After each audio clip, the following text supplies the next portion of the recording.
Bom dia a todos e todas. Eu vou falar em português, porque o meu inglês está um pouco enferrujado, tá?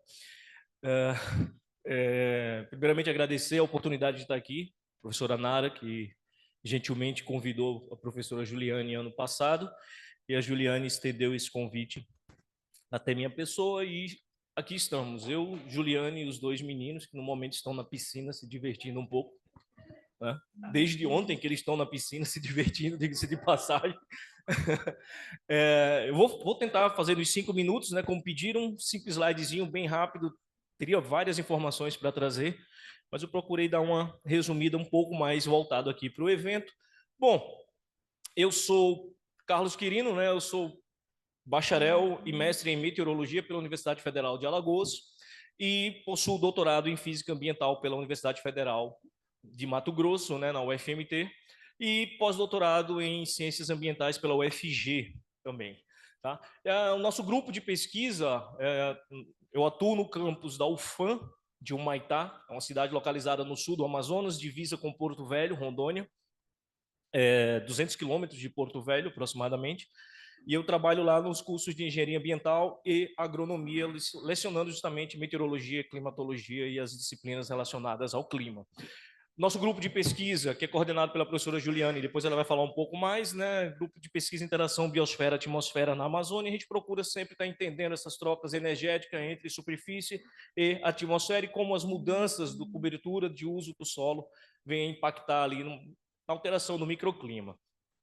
E recentemente, ano passado, a gente abriu ali um laboratório que a gente chamou de LabTech, né? Laboratório de Tempo e Clima. Qual o objetivo desse nosso laboratório? Que era justamente fazer previsões de tempo e previsões climáticas e fornecer essas informações para as pessoas que normalmente essas informações não chegam. Foi uma questão que a gente, inclusive, levantou ontem aqui na discussão com a dona Dalva e com os outros colegas que estavam aqui, porque existem órgãos, e aqui em Rondônia existe um órgão chamado Sensipan. Esse órgão ele faz 2 eventos anuais, um chamado pré-seca e o outro chamado pré-cheia. Então, é justamente para dar o prognóstico climático dos próximos 3 meses de como que vai ficar a estação seca e como que ficará a estação chuvosa. E pelo que eu entendi, essas informações não chegam até essas pessoas. Então, eles não têm acesso à informação de que, olha, vai vir uma cheia forte aí, vocês precisam se programar, se organizar, ou vai vir uma seca mais severa, como foram as dos anos passados. Essas informações foram passadas. Eles sabiam aqui, os órgãos sabiam, Defesa Civil sabia. E a gente começou a fazer isso daqui justamente para atuar na mesorregião sul do Amazonas. Pegam 10 municípios ali, principalmente o Humaitá, Apuí, Lábrea, Boca do Acre, e tentar levar essas previsões de tempo diariamente e tentar levar a previsão climática uma vez por mês. O grande problema é a aceitação dos órgãos governamentais. A gente está falando, né? A gente teve a experiência com a própria prefeitura de Humaitá. Enviamos previsão climática, sabia que ia ficar seco e não fizeram nada. É o que eu costumo dizer. Parece que é muito mais prático hoje em dia deixar acontecer para depois decretar estado de emergência e conseguir o recurso para gastar de qualquer forma, sem licitação. Certo? Mas o nosso objetivo é justamente esse aqui desse laboratório, fornecer previsões de tempo e previsões climáticas. Não rodamos modelos, existem vários modelos, então nós, quando vamos fazer a previsão, nós pegamos vários modelos e fazemos uma análise da saída desses modelos e geramos ali a previsão baseada nesses modelos. Tem modelo do INPE, modelo do INMET, tem o próprio modelo da União Europeia, tem modelo alemão, modelo da NASA. Então a gente vai abrindo a saída desses modelos nas curvas de níveis em diferentes níveis da atmosfera. Vamos fazendo análise de todas as variáveis que nos possibilita chegar a uma conclusão da previsão do tempo. E a previsão climática a gente faz ela normalmente em conjunto ali com o pessoal do Sensipan, né? Juntos os meteorologistas da região norte ali do Sensipan e fazem essa previsão climática voltada para a região norte. E interesses que nós temos, nosso grupo de pesquisa lá no laboratório, claro, climate change, porque não tem como não falar de tempo de clima hoje e não envolver mudanças climáticas. Se eu estou analisando também ali mudança de uso e cobertura do solo, eu estou analisando uma mudança climática em uma escala micro, tá? Daí extrapolar isso para uma escala global já seria uma outra coisa, né? Nosso foco é mais em clima e perspectivas ambientais. Então, a gente trabalha também buscando trazer informações ambientais dentro dos nossos boletins de previsão. A gente trazia também um modelo simples, mas de previsão hidrológica de cota do rio, né? A gente fez ali uma previsão de cota a cota, fazendo uma comparação, uma regressão simples, e conseguia dar ali uma previsão da cota do rio para 2 dias à frente, né? Então, a gente já conseguia fazer um pouco disso e entender o impacto, né, que as mudanças climáticas têm nas comunidades tradicionais e territórios amazônicos. Na verdade, isso foi um trabalho que ainda está engateando. Eu tenho lá no grupo uma discente de graduação de engenharia ambiental, que ela é indígena, ela é da etnia Apurinã, e ela falou para mim que gostaria muito de pesquisar ali para a comunidade dela. Qual o grande problema que nós temos em pesquisas na região amazônica? Dados. Então, a gente precisava fazer alguma coisa, e a partir daí a gente começa a adotar uma metodologia onde a gente mistura a combinação de dados em loco. A ideia da gente é tentar ir lá na comunidade dela e colocar alguma estação, com as medidas básicas, pelo menos, e depois fazer comparação com os dados de satélite e dados de reanálise. O banco de dados do Era5 Land, né, ele fornece ali uma gama de informações disponível ali que dá para a gente tentar utilizar e regionalizar ali esses dados. Então, a gente vai pegar esses dados de reanálise e utilizar ali para o trabalho de PIBIC dela. E depois a gente vai processar aqui com Python, Xarray, Pandas, NumPy, que são as principais bibliotecas. O pessoal aí da modelagem sabe bem disso. Tem também GEDAL para geração de mapas e etc. Então, a gente vai brincar ali. E o interessante aqui é que eu identifiquei algumas pessoas que vai... O Rodrigo ali, eu já comecei a trocar uma ideia e ele provavelmente vai entrar aqui com a gente nesse projeto aqui para nos ajudar.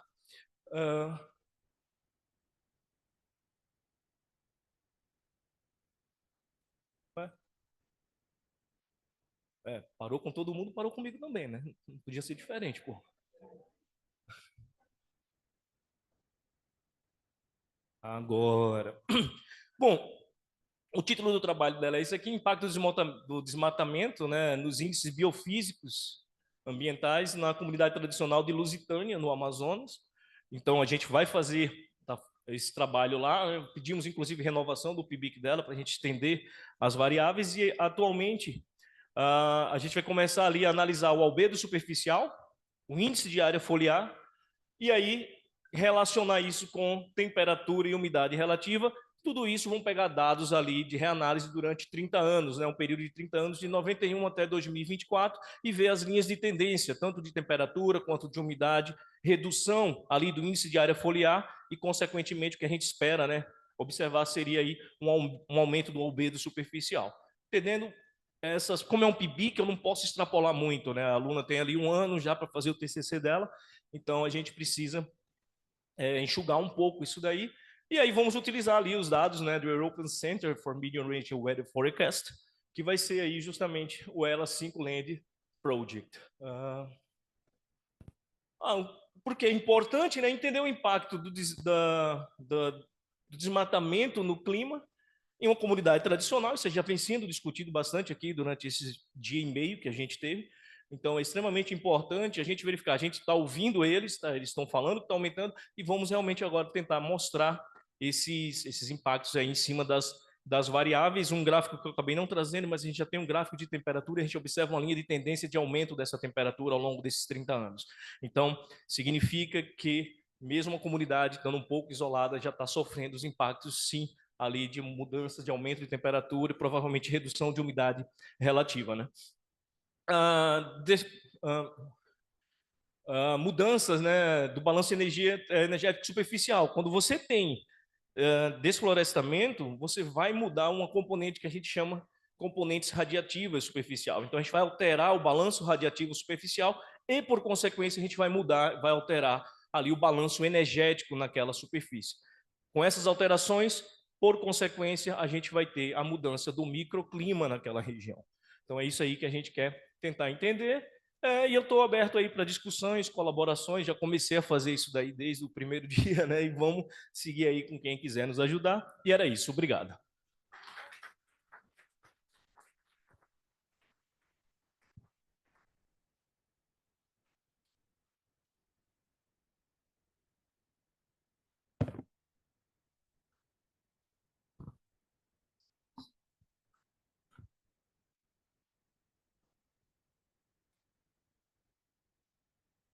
Okay, I'm going to, well, first of all, I'm Ben Howard. I'm from Imperial College in London and also associated with the University of Bristol. I'm going to, first of all, talk about three things I do, three things we can do together, and three things you can do for me. So first of all, these are the three main themes of my research. The first is the co-creation of knowledge. Many people have spoken about similar things: participatory research, citizen science, listening to traditional voices. And the co-creation of knowledge, in the way we understand it, is to produce research insights and action with academics and non-academics, so societal partners, communities, traditional communities, NGOs, and the likes. So I co-lead a working group on the co-creation of water knowledge. And we've been implementing these processes, these research techniques in Ghana and Rwanda for the last 2 or 3 years.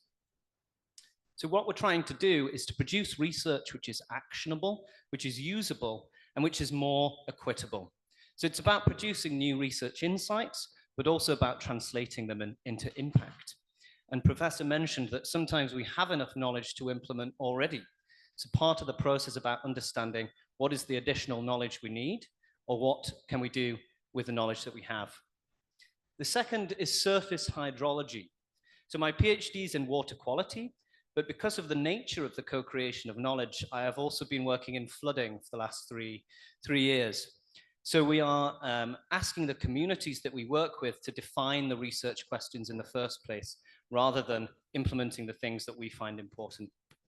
So the way I study surface hydrology in particular is that I develop these sensors, and they're Internet of Things sensors. They're connected to the internet by 4G, by a system called long-range radio, and also by satellite in places where we don't have signal. And those sensors are able to deliver real-time data on hydrological variables, things like water level in rivers and streams, water level for floods, also hydrometeorological variables like precipitation, temperature, wind direction, and speed.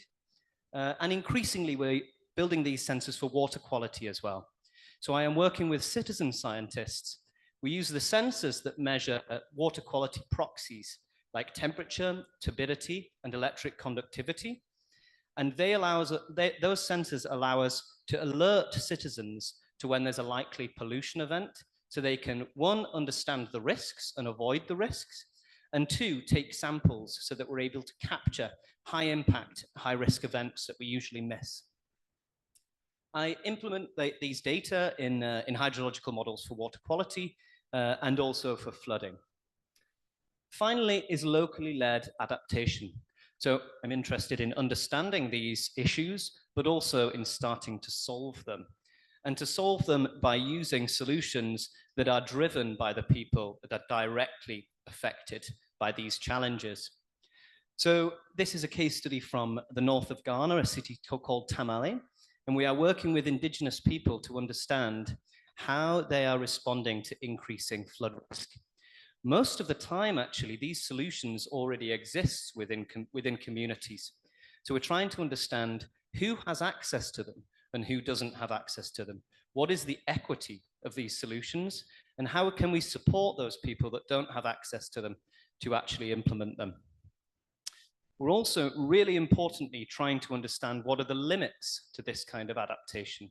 We know that they're effective during annual events, flooding that happens every year or several times a year, but how effective are they during larger events that happen every 10 years, every 50 years, every 100 years? Because we know that these events are becoming increasingly common.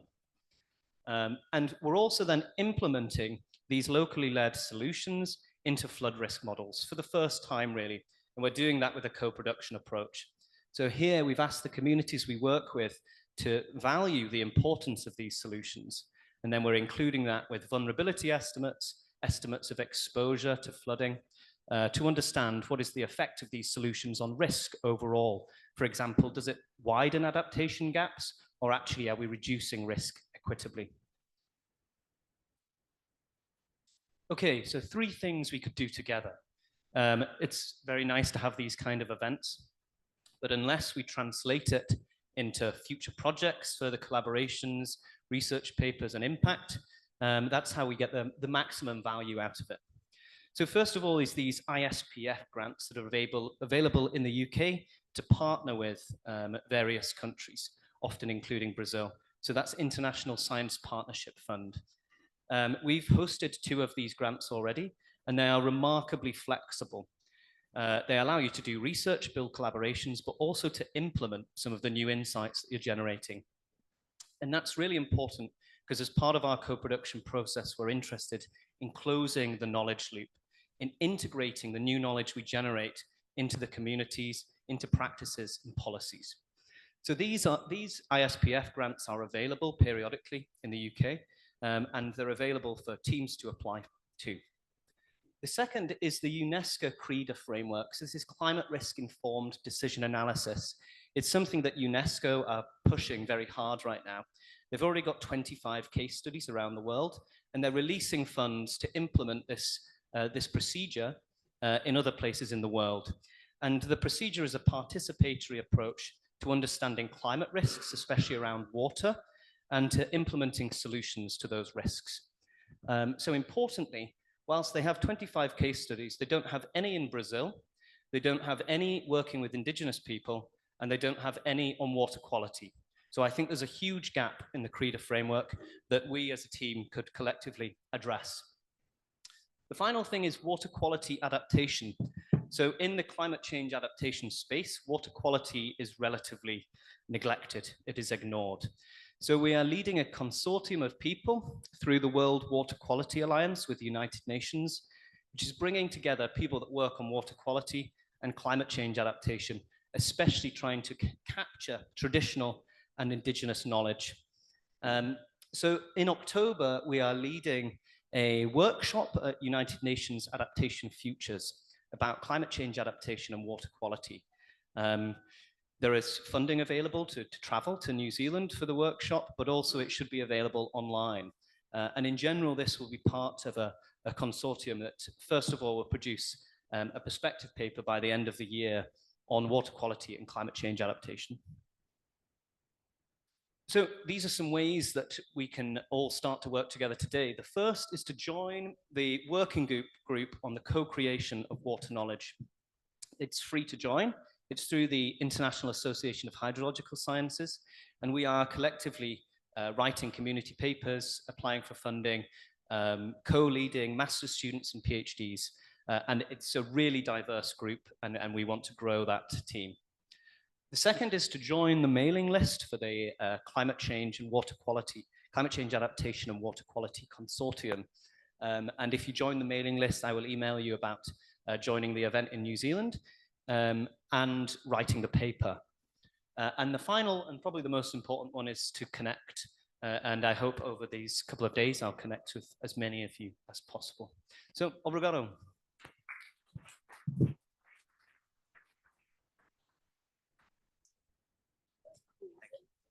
Hello, who is next? You?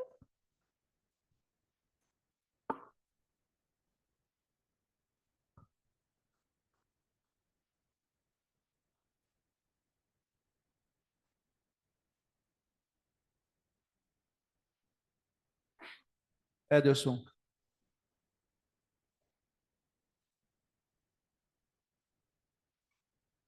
É o próximo.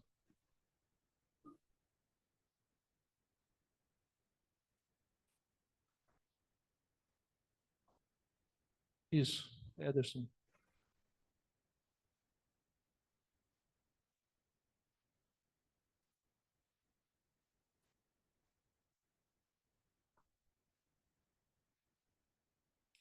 Bem, enquanto abre, bom dia. Meu nome é Ederson. Sou aqui de Rondônia há 42 anos, moro aqui, quase 42. Desses 20 anos, eu trabalho com comunidades indígenas, comunidades camponesas, quilombolas, e estou em diversos espaços de conflito, de difícil acesso e de pouca estrutura. Então, já passei por diversas oportunidades de trabalho e principalmente de aprender com essas comunidades, né? E ainda estou docente da Universidade Federal de Rondônia há 14 anos.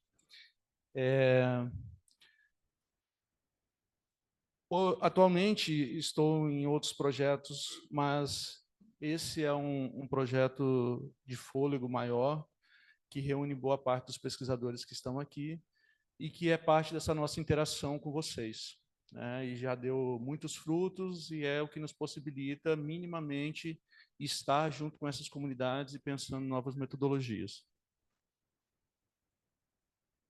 Então, assim, os nossos focos principais de interesse, mas coloco o nosso porque falo pelo laboratório, que é o Laboratório de Narrativas Visuais, que foi fundado no meu campus, junto ao Departamento de Ciência da Educação, tem se interessado principalmente em pesquisas participantes, mas com foco ainda a ser desenvolvido muito mais nas pesquisas de ação.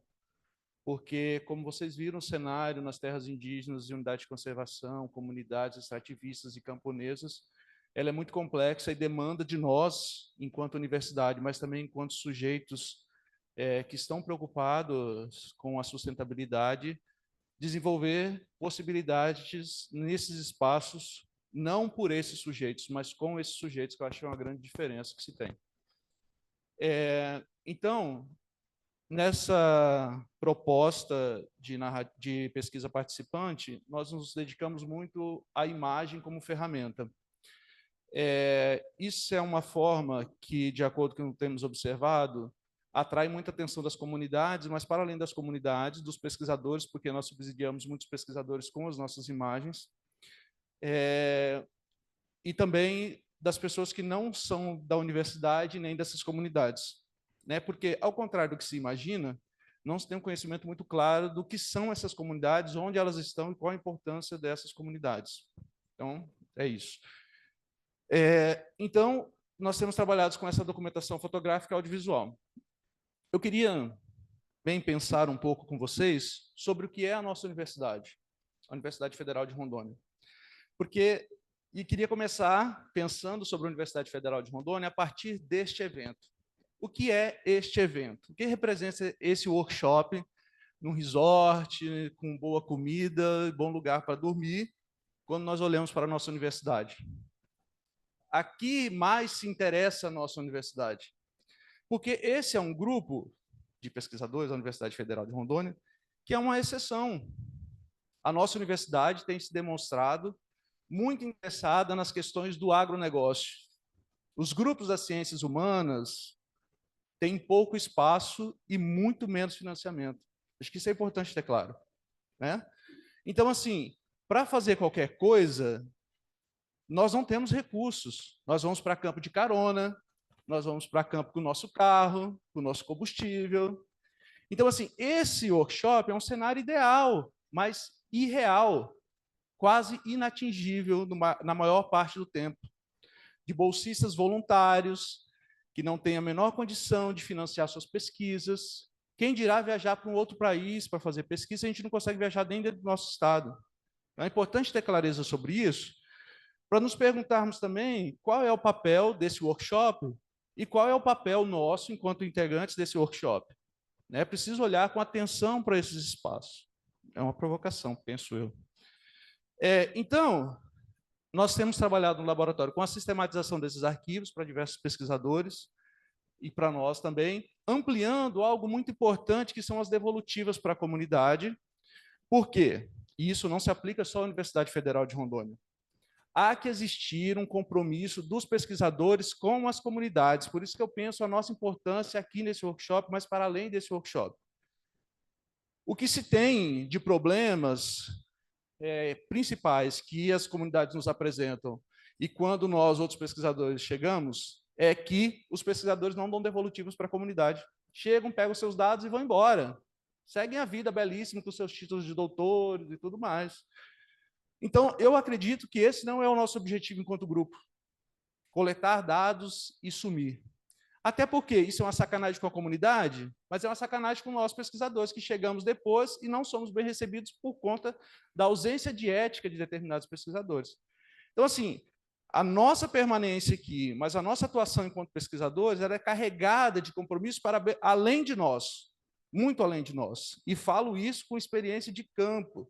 Não estou dizendo que tenho 20 anos de campo, né, assim, apenas para dizer que tenho, mas para retratar a dor dessas comunidades, né?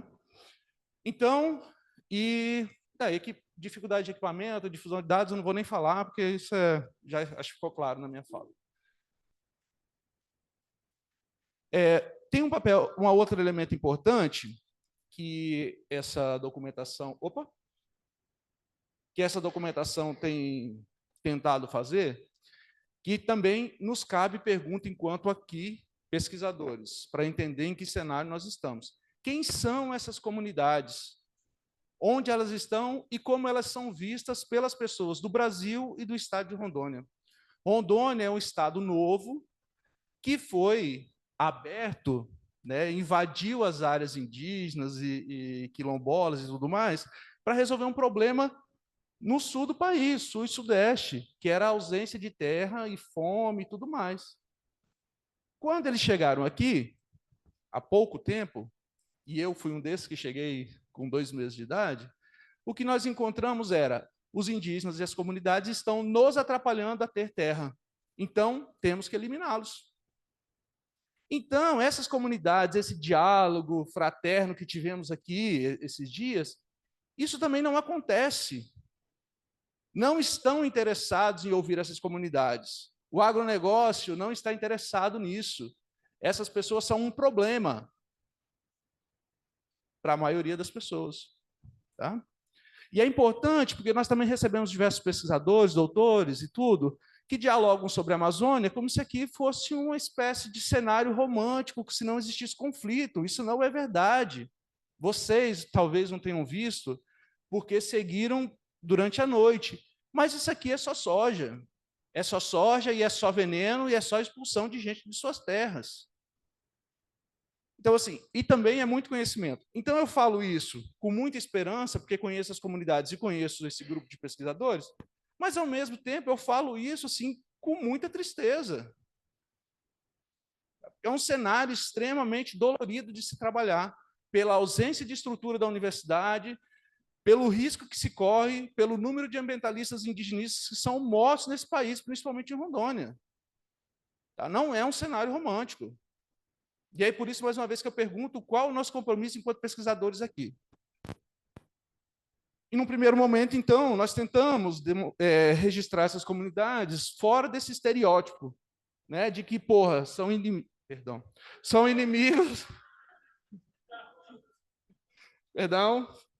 São nossos inimigos, né? E, enfim, mas demonstrar a essas pessoas da sua dignidade e demonstrar que existe outra forma de viver longe desse desenvolvimento. Não é possível nós, ainda hoje, enquanto pesquisadores, imaginarmos que existe uma única linha de desenvolvimento. Não é possível. A nossa solução está nessas comunidades, o que me enche de esperança. Enfim. Não vou, enfim, esses registros todos, né? E, ao mesmo tempo, trazer essa realidade da dor que é no estado de Rondônia. Então, assim, uma foto em preto e branco, áreas de floresta, e essa desmatada, onde só tem árvores pontuais, que também foi uma luta de um sindicalista importante, chama-se Chico Mendes, por isso que nós temos essas árvores aí, essas poucas, senão não teríamos, isso é só soja, na maioria do estado. E isso representa o percentual do estado de Rondônia que já está desmatado em vermelho. A sobreposição de 2 fotografias para exemplificar isso. E dizer que sem essas comunidades nós jamais iremos alcançar o bem viver, que foi o Sá colocou o tempo todo um conceito importante do Acosta. Então, essas fotografias, para além dos pesquisadores, né, e para além de outras questões, da beleza e tudo mais, desse romantismo, elas servem para registrar esses momentos de dor. Ó, vou voltar só uma. Ai, meu Deus. Eu queria demonstrar aquela pessoa ali, olha como ela estava no espaço de reivindicação por terra de pequenos agricultores. Ela com a mãe, os filhos, indo lavar a louça na beira do rio, nós sabemos que não é uma estrutura adequada, mas existe dignidade em estar ali. Quando nós expulsamos essas pessoas, e nós que temos um compromisso de pesquisa para além da pesquisa, nós somos chamados para momentos como esse, quando elas são expulsas de suas casas e querem se ver nesses momentos. Olha a diferença. Enquanto tomava banho no Rio Menino e depois expulso no ginásio, sem ter onde se abrigar. Esse é o cenário complexo e conflitante que o Estado de Rondônia, mas não só o Estado de Rondônia, porque essas documentações não são só aqui, são em outros estados, e as questões, dificuldades, necessidades são muito parecidas. Olha a estrutura das escolas, das crianças em área ribeirinha. Crianças que chegam de barco e tudo.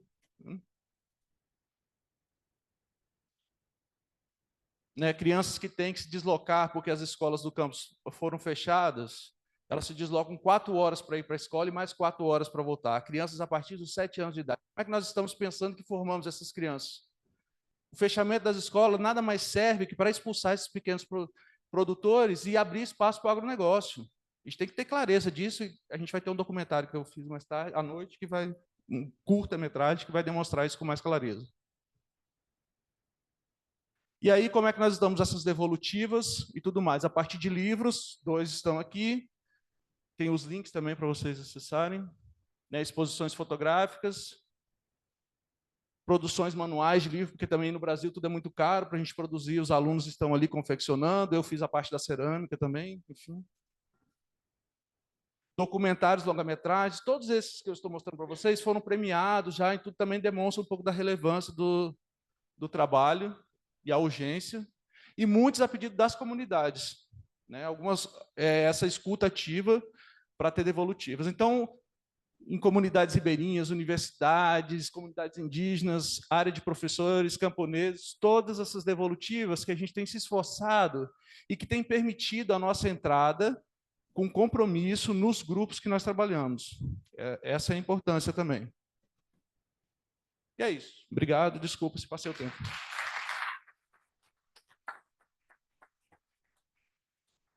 Thank you, thank you. So now we have still 26 minutes, and we can continue with the team 3, hopefully.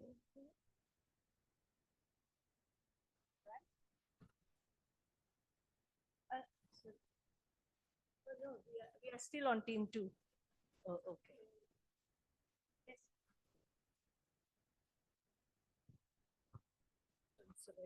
Oh, thank you. Yeah, thank you.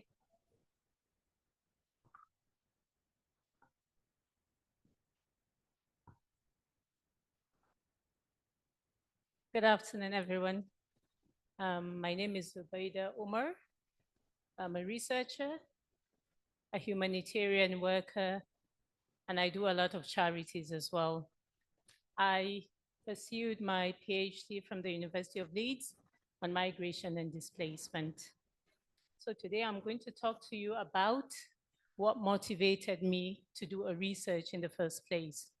So this is a picture of kidnapped girls in northern Nigeria. So in 2014, the Boko Haram insurgents kidnapped more than 200 girls from their dormitory while they were sleeping and captured them in the forest. Some of them have been released, but others are still in captivity. It's been almost over 10 years. Some have become mothers in the forest, still in captivity. They're facing a lot of human rights abuse in that forest. Government has done little to nothing. This was what motivated me to go into research on displacement.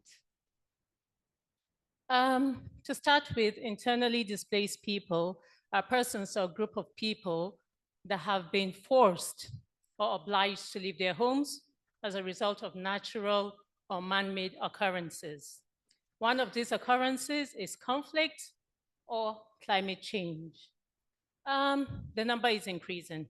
Every year, the number increases. But as it is now, the current estimate of internally displaced people is 83 million people trapped in their own countries, responsibility of the government, and they have not crossed internationally recognized borders. I went into the field during my field work to answer some questions, but I also came back from the field with unanswered questions. And this was what led me to think about not just conflict in related issues related to displacement, but also climate-related issues. My research interests. I'm particularly interested in migration, internal migration. This is what I'm interested in. I focus on livelihoods as well. I want to understand how livelihood changes during displacement, livelihood activities, livelihood strategies, what people are doing. Don't wait. If there is a flood, don't wait until the flood finishes. What should you do while the flood is happening? I'm interested in those patterns. I'm also interested in gender. By gender, I don't mean women. I mean what men can do differently and what women do differently. That's what I'm interested, the patterns of genderhood, not just gender. And I'm particularly interested in development as well. So people think internal displacement or internally displaced people are a burden to the society. But actually, during my fieldwork and in my thesis, I discovered that they could add to development. I'll give you an example. In the UK, as it is, we have a lot of migrants. I'll call myself an immigrant in the UK. We come with a lot of skills, but recognition of those skills are quite difficult. You find PhD holders that are not really British citizens struggling to find opportunities in those areas. Just because we're immigrants, we come with a lot of skills, but opportunities are very limited. And that is why I focus on development rather than saying they're a burden to their communities. So going back to the unanswered questions in the field, I discovered that I could use new methods to understand people and do my research as well. So I'm focusing on observation because the best way to study people is through observation, first-hand information. You look, you write. Oral histories. I like to talk about things that people have experienced in the past, just like what we've heard yesterday, and then try to synthesize with my own knowledge. Participatory mapping, I've never used it, but it sounds interesting. I've been reading about it a lot, and I think it's going to be a powerful tool through my investigation. The relevance of my research to existing workshop here in Brazil, I believe from what we heard yesterday, that there's a high rate of migration when we have climate shocks. So I'm particularly interested in collaboration. If anyone is interested in that field, there's a lot of climate vulnerability and rising sea levels as well, which leads to heat waves. And I'm going to share one of the things that happened in the field and what made me rethink climate displacement. This is me in the field with some internally displaced people. I went on a transect work with them, and we went on firewood collection. I know firewood collection is not very good for the environment, but what does it do? Is their source of fuel and food. They can't do nothing about it. So I learned a lot from this activity, and I want to explore more on it so that I will understand how it impacts on host communities, because the internally displaced people that I researched have moved from the Northeast, and they're now in the capital city of Abuja. So I would love to have a very deep knowledge of what is happening, deforestation, internal displacement, and its impact on climate change. And this is the end. Thank you very much.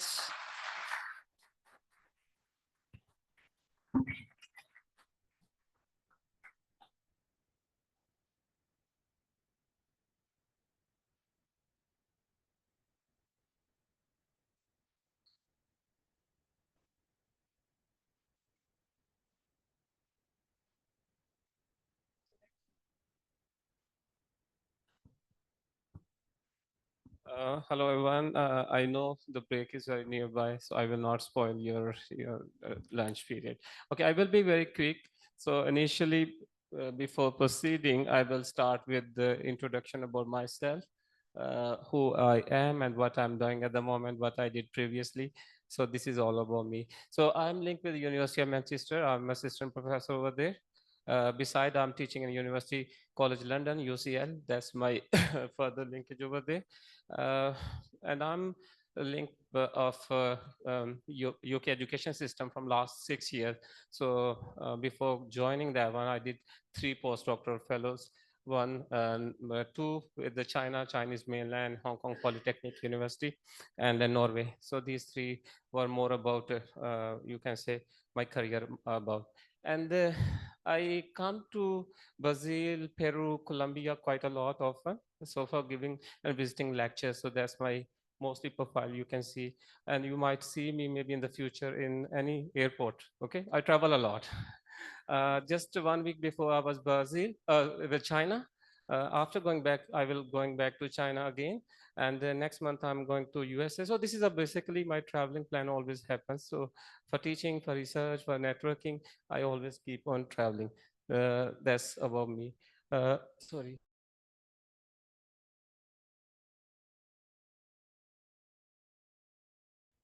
It's not working. All right. Just 1 slide back.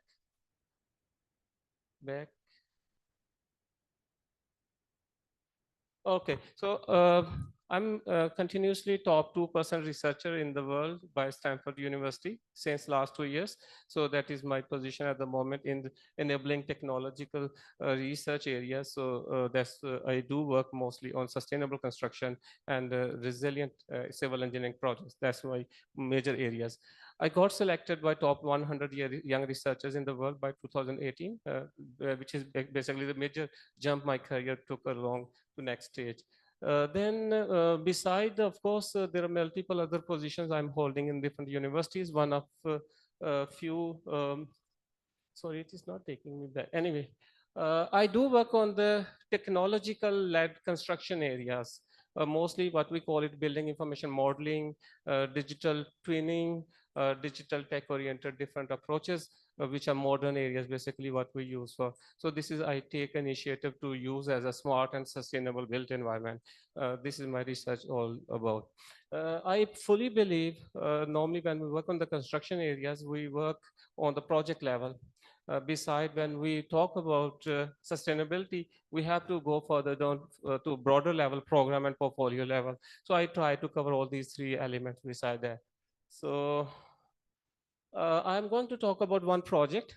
This is what about, we were won last year, 0.675 million UK pound project. And the body which gave us fund, that was a North of Tyne fund. And this was particularly for the Northeast region of UK. In UK, Northeast region is the comparatively least developed area. Mean the development comparing to other parts are not like that. What we see often in the south part, the London, the Manchester, maybe northwest side is comparatively still better. So over here in this part of the fund, what we did it, we planned for taking a consideration of UK construction 2050 strategy, where basically the major emphasis is to convert our construction approaches to sustainable.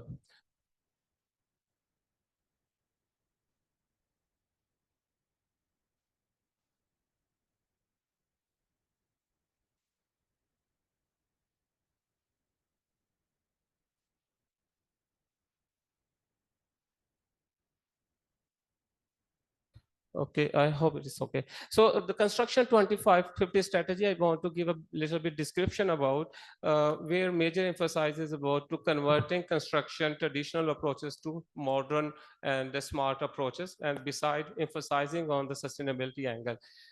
In UK, we have a traditional houses, which normally what we can say on average 100 to 200 years old houses. I'm not particularly talking about the new built areas.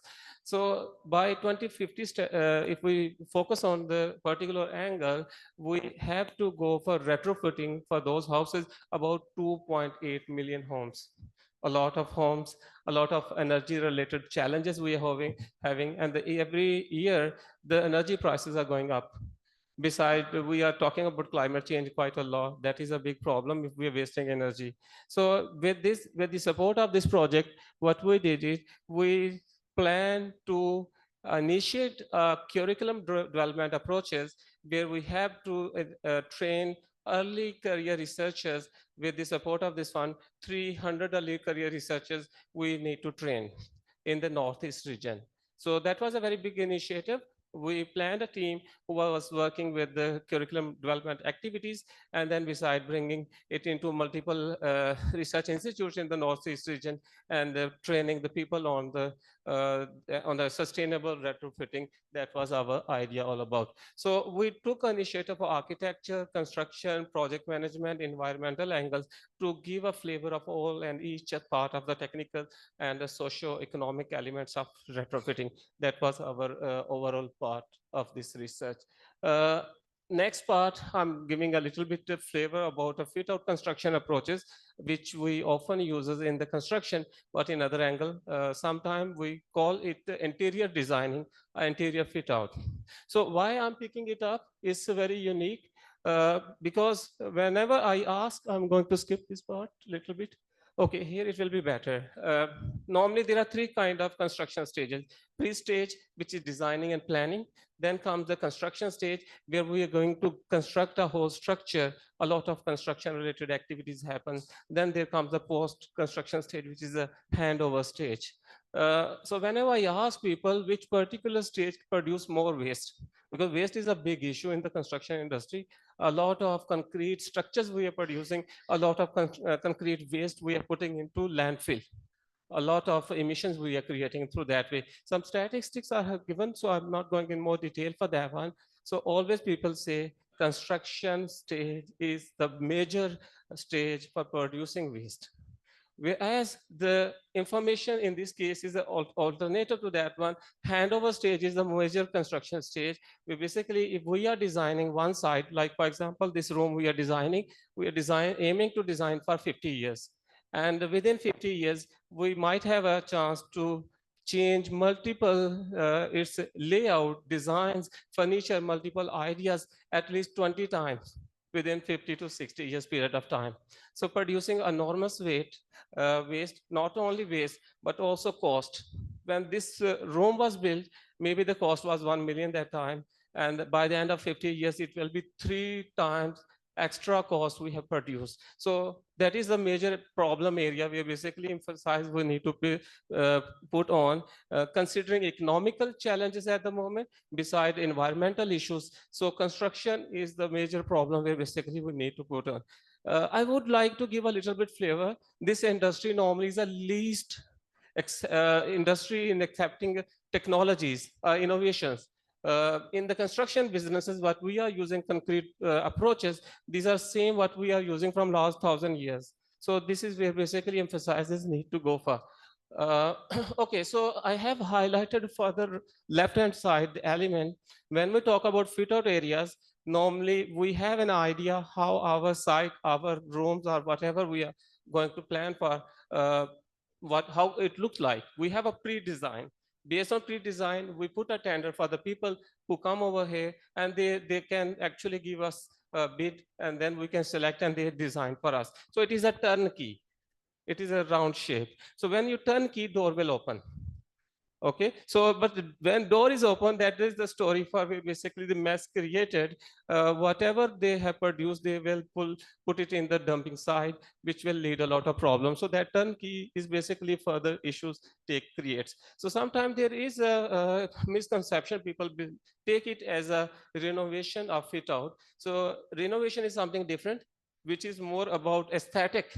Like when you're talking about paint, are you talking about other layout extra things which causes a renovation? Whereas the fit out is what we can say activity. You're going to convert your build site into functional site. Like you have this site, white box, without furniture, you cannot sit here. Without dice, you can't give a lecture. So all these facilities come under the fit out. Okay, so there are some, like as I explained to you, like within 60 years period of time, normally one site can be changed about 20 times. Like there is on average 3 to 10 times, within 3 to 10 years, each site will be replaced with multiple activities, maybe furniture, maybe layout, maybe it's a site space, maybe it's a material inside. So multiple activities happen. And if we go for emissions point of view, which are a huge amount, we are producing emissions, considering construction is nothing in to these activities. Here are some statistics. Normally, two kind of concepts we talk in the modern world: linear tendency towards circular tendency. Linear capacity, which is normal approach, what we have used, we created something and we dispose. And whereas circular economy is, we are having a refusal stage, we are recycling and reusing. So those three kind of stages will come under the circular economy. So considering over here, if we talk about fit out we often use it for the non-residential buildings or commercial buildings or office use buildings. So I have presented some statistics over here. In the European regions, retail and offices are major proportion of retail fit out. We can say fit out businesses. These are more than 50%, which are creating a lot of mess actually in the form of waste, where some initiatives need to be done. And here's some statistics I have presented. For example, surface layout, which I think you can't see it properly, but these details are given in each room, how much divisions we need to make, when we need to put a furniture. So these all the aspects carefully need to be designed for. Based on research, based on multiple angles, based on different theoretical elements, we found through this research, there are different strategies. For example, technological involvement, proper waste management approaches, and beside environmental assessment methods, like a LEED, BREEAM, SKA, and maybe we can consider the modern environmental assessment methods like RESET, which maybe can supporting actions over here to convert our fit out activities to more circular rather than linear. So over here, considering a few elements like a landfill tax, if we can implement a landfill tax, it maybe can motivate people to link their construction activities to alternative way rather than going towards the traditional approaches. So it worked very well. Since last 5 years, landfill tax inside UK is increasing and the fit out activities are decreasing. People are going more towards the productive side, which is very positive happening at the moment. Okay, in the methodology, in my recent career and mostly in recent projects, we use a triangulation of methodologies using interviews, quantitative surveys, qualitative interviews, and obviously alongside wherever it is a need, we have user matrix approaches for using Delphi methods. So that is what so far going on. Finally, one thing I want to present on the fit out area, one case of Barclays Bank. Those people who don't know much, I would like to emphasize over here, since after COVID-19, a lot of bank branches were closed in UK. So one of those was the Barclays closed a lot of branches. I don't have any specific figures, but probably 1,000 plus branches they closed, they aim to close after COVID-19. So one branch which I'm going to present over here, it is about Kent City branch. They closed it. They gave their tender to one construction company, which is given over here, ISG, which is a famous construction firm for the retrofitting in UK locally and around the world. So ISG took that initiative. They thought if we go with the refurbishment, it will be too costly. Besides, it will be not environment friendly. So why not we can make a such action in order to put our refurbishment and producing waste and taking it to landfill, that will be again a kind of extra cost. We can start thinking out of the box. So they made a collaborative action with the Incor Environment. Incor Environment is again one other firm for the retrofitting businesses inside UK. So they designed a plan where they thought maybe that functionable furniture and other equipment, why not we can give it to local homeless people or formal homeless people. So at least it will be very good for them.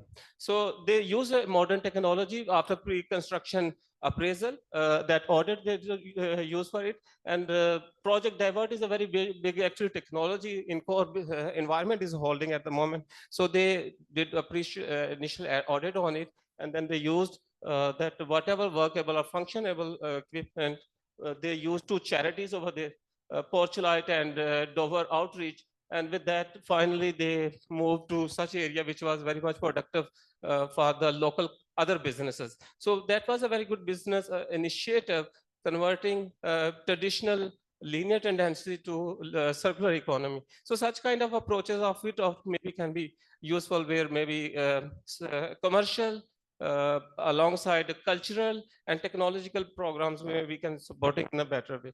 So there's a few questions I'm putting for you. Maybe we can have a discussion later on the lunch or maybe afterward. So some people confused with the green approaches, with the sustainable approaches. So we can have a discussion on it, why we talk about a lot of green elements rather than sustainable elements. So alongside, before some of our colleagues talked about here biodiversity. So when I'm talking about fit out, how it can be linked to biodiversity. So there is a very good element. Fit out is not only about the inside things, it is also about the outside things. So biodiversity is very closely linked to that element as well. So that's all about me. Can be connected with my email and other whenever there is any idea for working mutually. Thank you very much.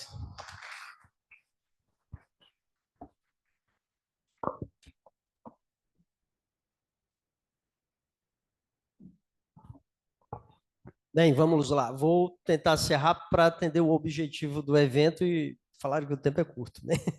Bem, não posso deixar de parabenizar a professora Nara, o João Gilberto, a professora Nuca, pela ousadia de promover este espaço, né, e toda a equipe envolvida nesse processo. Isso aqui é um marco histórico do ponto de vista de pensar a ciência na Amazônia, né? Esse é um ponto importante que a gente não pode deixar de ressaltar. Aproveitando que o colega da parte audiovisual tem um documentário fantástico para quem quer compreender um pouco a história de Rondônia, tem um documentário, não sei se ele é legendado, não me recordo, que é Nas Cinzas da Floresta, é um documentário fantástico sobre o processo de colonização do estado de Rondônia. Recomendo, a gente sempre trabalha ele com os estudantes, que é um documentário fantástico. Bem, vamos ao objetivo, né? Até esqueci que tinha essa parte, mas vou tentar ser claro. Nós temos interesse em pesquisa, no momento, nós estamos tentando compreender em alguns espaços, em diferentes fitofisionomias da vegetação e em diferentes contextos sociais em relação aos povos indígenas, comunidades tradicionais, o valor gerado pela floresta para as comunidades. Para quê? Para nós podermos instrumentalizar o diálogo com o governo e diálogo com as empresas para a valoração dos produtos da sociobiodiversidade, né? Esse é um desafio que nós temos interesse em parceria, compreender o valor que a floresta gera a partir dos produtos para poder transferir valor ou, né, a fazer uma compensação dos serviços ecossistêmicos para subsidiar debate, por exemplo, de implementação de projetos RED, de outros tipos de projeto que visa a questão do pagamento de serviços ambientais. Então, nós precisamos dessa referência para poder auxiliar as comunidades a negociarem nesses processos. Isso é um ponto. Outro ponto que nós temos interesse em parceria de pesquisa é analisar as políticas públicas, né, essas análises de política pública que são direcionadas a essas comunidades e que afetam as comunidades para propormos mudança, né, nessas políticas, que isso envolve tanto a estrutura governamental quanto estruturas de mercado. Então, são os pontos dos quais nós temos interesse em parceria, que isso é difícil para a gente fazer sozinho, nós temos poucas pessoas envolvidas nessa temática e também recursos, né? É uma das grandes dificuldades. E nós nos envolvemos sempre em parcerias que conseguem dar algum resultado para a comunidade. Eu não faço pesquisa com as comunidades do qual a gente não consiga atribuir alguma devolutiva, né? Porque é uma questão básica que nós precisamos auxiliar as comunidades. Nós já temos algumas tecnologias que nós podemos, em projetos, trabalhar conjuntamente para transferência de tecnologias, aproveitar sempre que possível como nós adaptarmos tecnologia a essas realidades locais. São temas que nós temos interesse. Obrigado, estamos à disposição.